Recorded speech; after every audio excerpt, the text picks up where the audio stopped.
Today, we unveil the 10 most emotional backstories that will have you reaching for the tissues and cheering for these heroes of the Grand Line. Kyros is a legendary fighter, renowned in the Corrida Colosseum, where he fought until he rose to become the captain of the royal army of Dressrosa. People knew him as a great fighter there. Eventually, Dressrosa fell into the hands of Donquixote Doflamingo, a ruthless pirate whose tyranny knew no bounds. Kyros rose to challenge Doflamingo's oppression, determined to free his people from the pirates' grip. But his noble efforts were thwarted when he crossed paths with Sugar, one of Doflamingo's most dreaded subordinates. In a cruel twist of fate, Kyros is trapped by Sugar's hobby fruit ability, transforming him into a lifeless toy soldier. With a single touch, his memories were stolen away, leaving him stripped of his identity and his connection to his beloved daughter, Rebecca. Despite the agony of his transformation, Kyros dedicated himself to silently safeguarding Rebecca.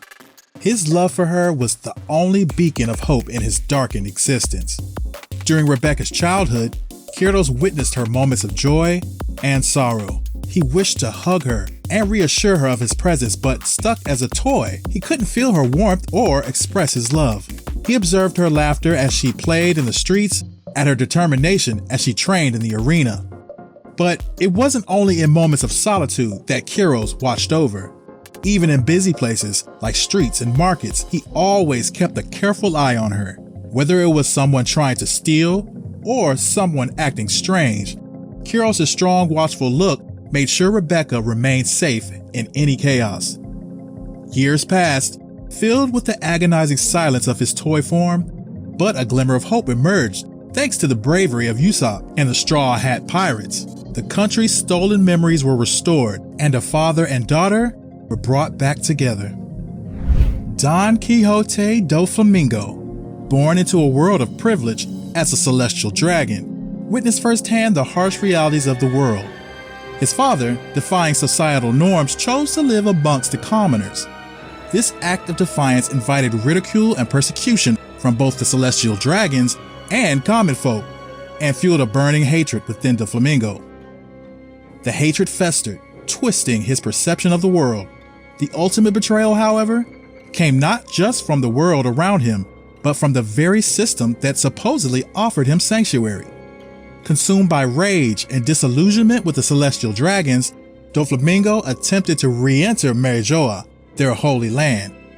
As a twisted offering, he presented proof of the most unthinkable act, the killing of his father.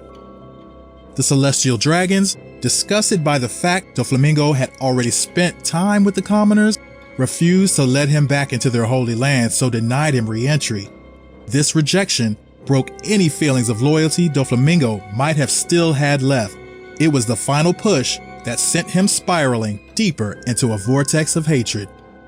The world betrayed him, the celestial dragons, even his own family. This all-encompassing hatred twisted his view, solidifying his belief in survival of the fittest. From then on, Doflamingo saw the world as a place for the strong and dedicated himself to proving his dominance. Law grew up with his parents, who were doctors, and his little sister. But all that came to an end when the white lead disease infected the whole town, and the government burned it down. Law, just a kid, saw the horrors firsthand. His village and his family all fell victim to a disease that could have been stopped. The world government, focused on its plans, chose to isolate and destroy the village instead of helping. Flevence burned, leaving a permanent scar on Law's soul.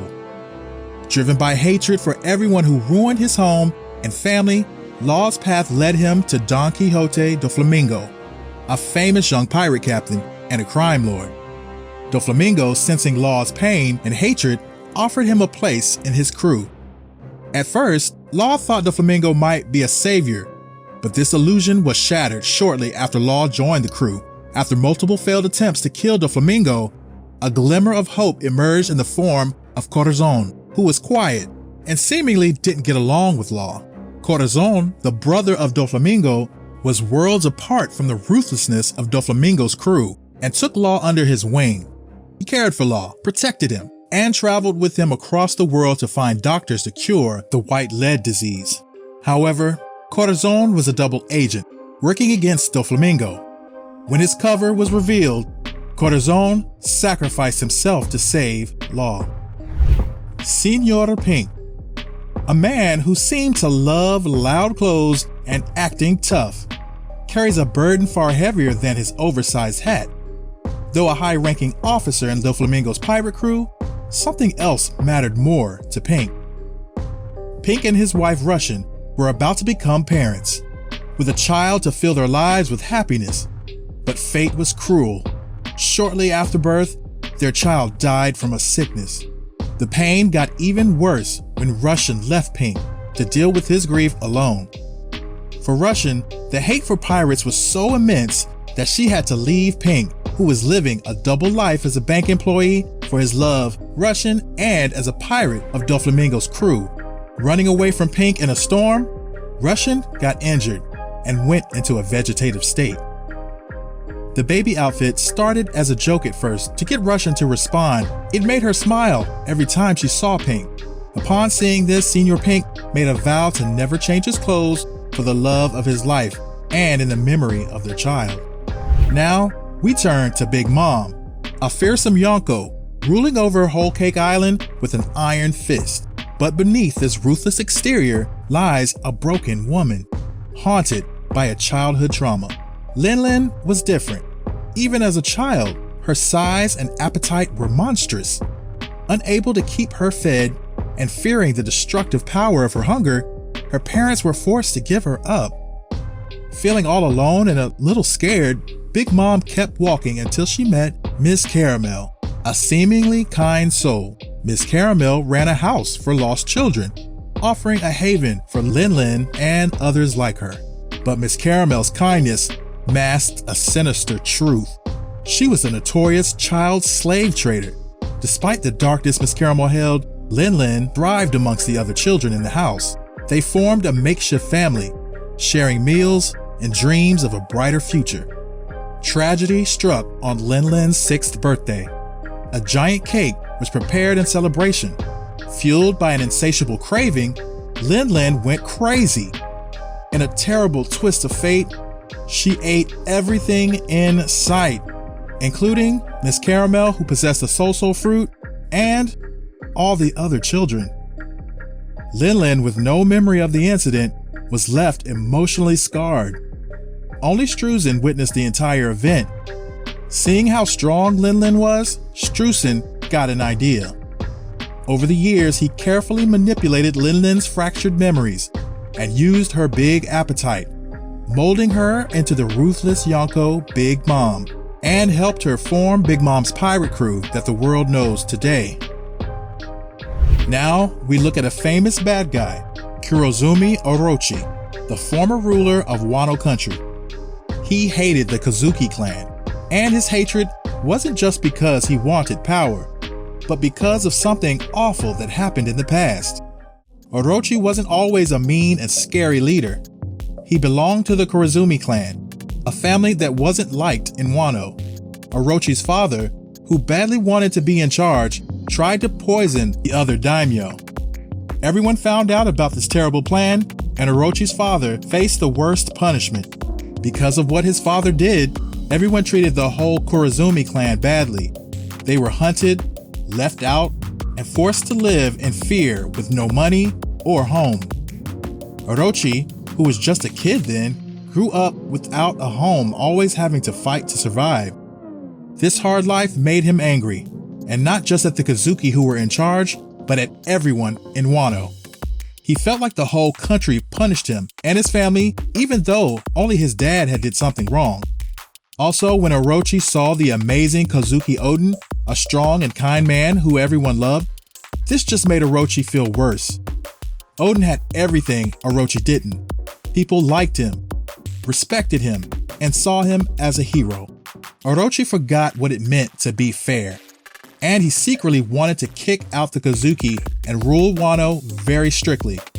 By being very clever and tricky, Orochi found a friend whom no one expected, the scary pirate captain, Kaido. Together they tricked and killed Odin.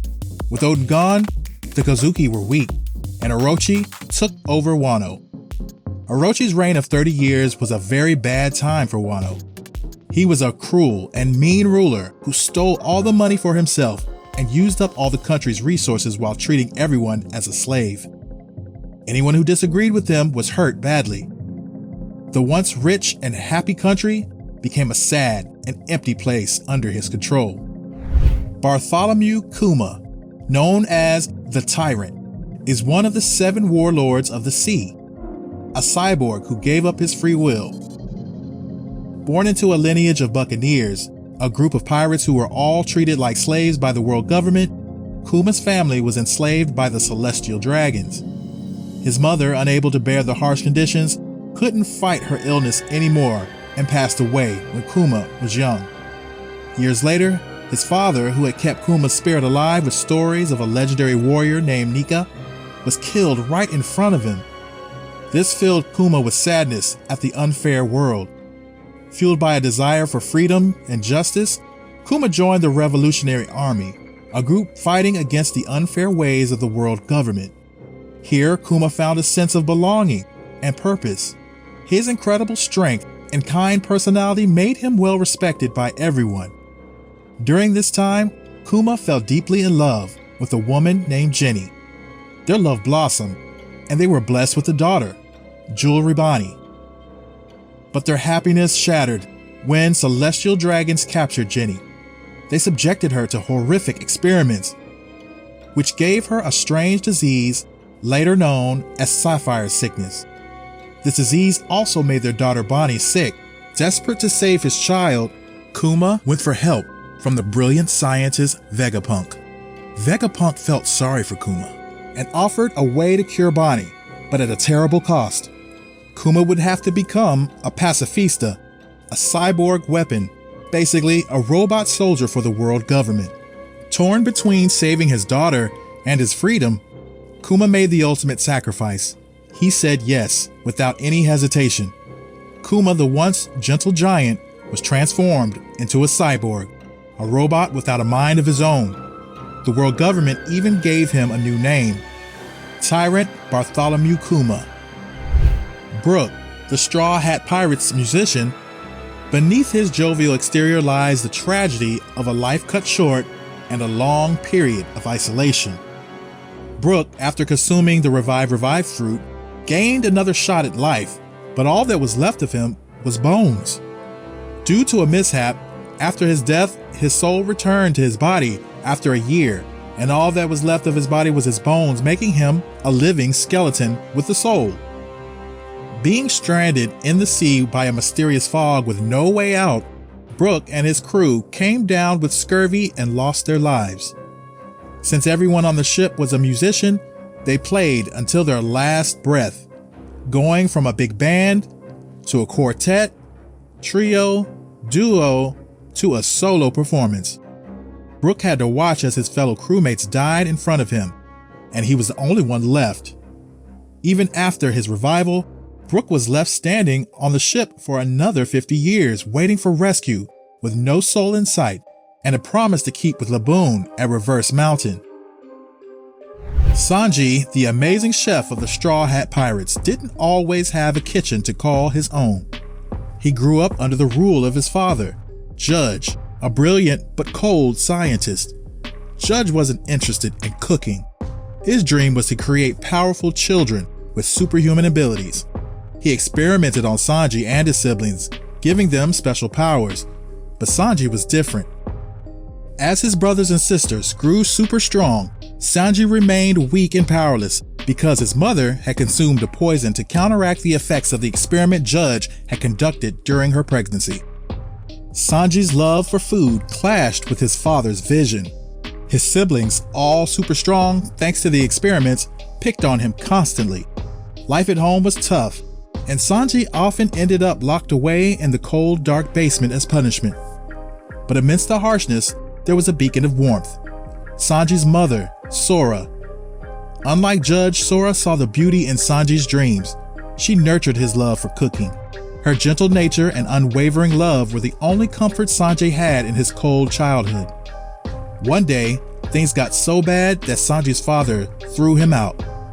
Lost and alone, Sanji found a job washing dishes on a ship. He dreamed of becoming a great cook, and even the dirty dishes were a step closer to his dream. But fate had other plans. The ship was attacked by a fearsome pirate named Zeph.